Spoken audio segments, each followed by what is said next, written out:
Welcome pong muli sa Reyes Atipen Farm. Ayan, so April 2, 2024 po ngayon ng hapon. At ituturo po namin sa inyo ngayon kung ano po ang gagawin kapag may mga lumabas na pong mga flower buds. Ayan, so ito pong nakikita nyo ngayon, ito po ay flower buds. So ilang araw na lang, mga siguro more or less 10 days, bubuka na po yan.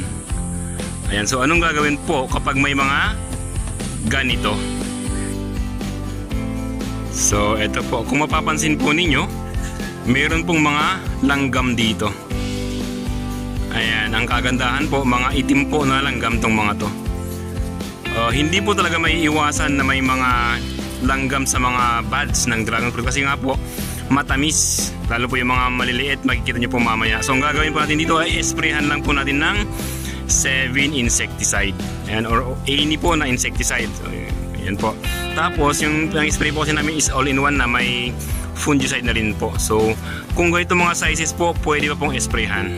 Ayan, so sprayan po natin. Ayan, no? Ayan. Ayan, so i-sprayan hanggang sa taas po, no? Sa taas po ng kanya. Ayan. Kung may maliit po kayo na sprayer, yung 1 liter, mas maganda po yun, no? So ito po, no? Kung mapapansin nyo po na sprayan na po natin. So unti-unti po mawawala na po yung mga langgam na yan. So ma-deads na po sila. Okay lang po na mag-spray po tayo ng mga chemicals ngayon kasi po matagal pa naman po ito magiging bunga. So after 15 days, mga 10 days po magbubuka siya. Tapos mga 30 days po yun, so more than 1 month po bago natin kainin, parang ganun. So okay lang po yun na mag-spray po tayo.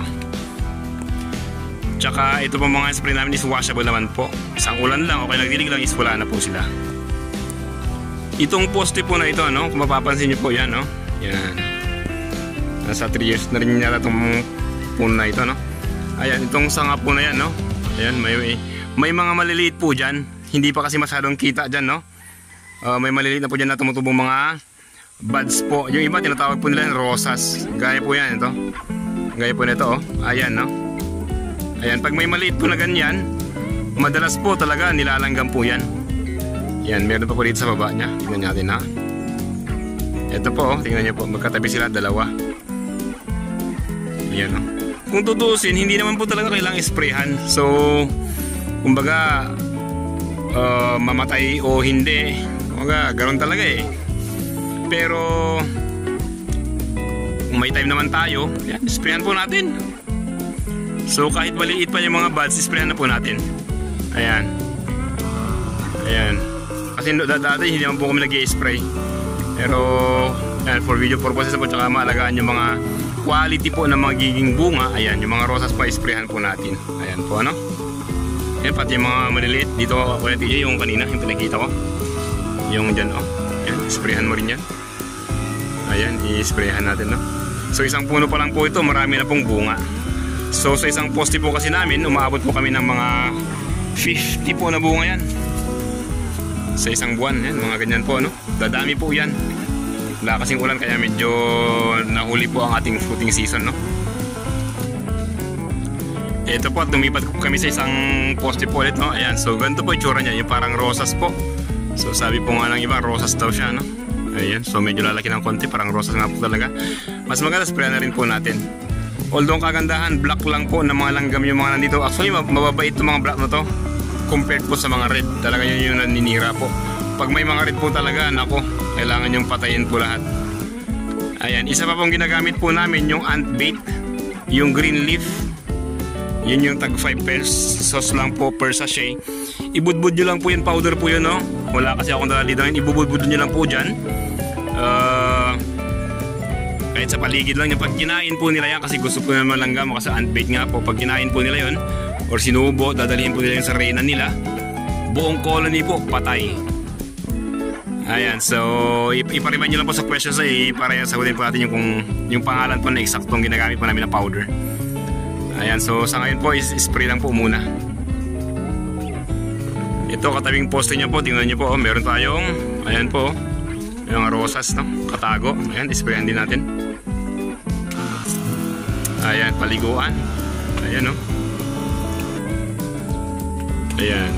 Ayan po, ang liit lang po yan, no? Pero yan, gusto po ng langgam nyo, kaya-sprayan po natin. Okay na? Ayan, actually, napakasimple lang naman po talaga ng sikreto sa dragon fruit farming. Ngayon pong tag-araw, sobrang init po, di ba? So, El Nino po halos lahat ng lugar. Magdilig po tayo. Ayan, sa mga gustong magtanong po kung ano yun, i-message, magtanong po kayo sa ating comment box na para sagutin po natin. Ayan, mga napapansin nyo po sa pinapakita ko. Ask nyo lang po kami para at least masagot po natin. Kasi yung ibang mga viewers po natin, alam na po nila yung mga, kung ano po yung mga ito. Ayan, so magdilig lang po tayo ngayong summer. Magkakaroon po ng mga bunga ang inyong mga dragon fruit.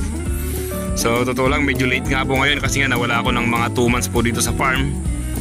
Ayan, no? Pero babawi po tayo. Dilig-dilig lang po ito.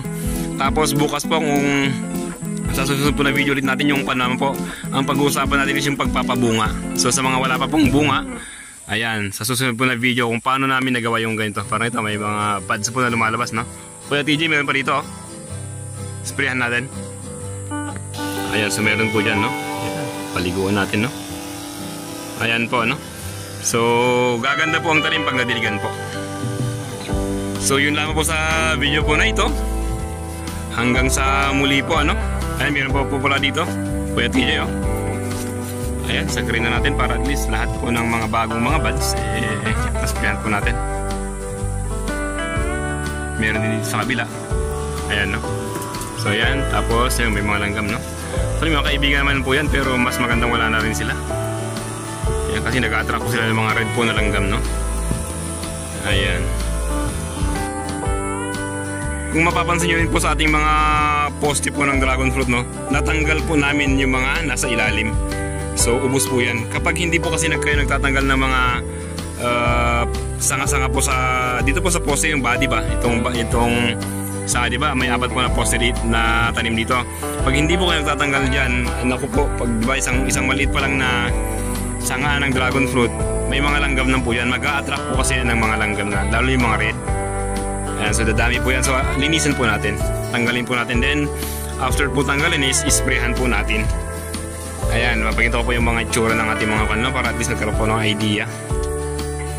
Ayan, so marami na po kami nakikita mga farms na nanggagaya ng ating mga plant boxes. Yung kanila mas matibay po nga po, as in ang ganda po ng mga farms po nila. And yan, tuloy-tuloy lang po. Pa-online po natin yung dragon fruit farming sa Pilipinas. Yan, so may mga questions po kayo, i-message lang po sa comment box at sasagutin po natin. Salamat po sa panonood. God bless.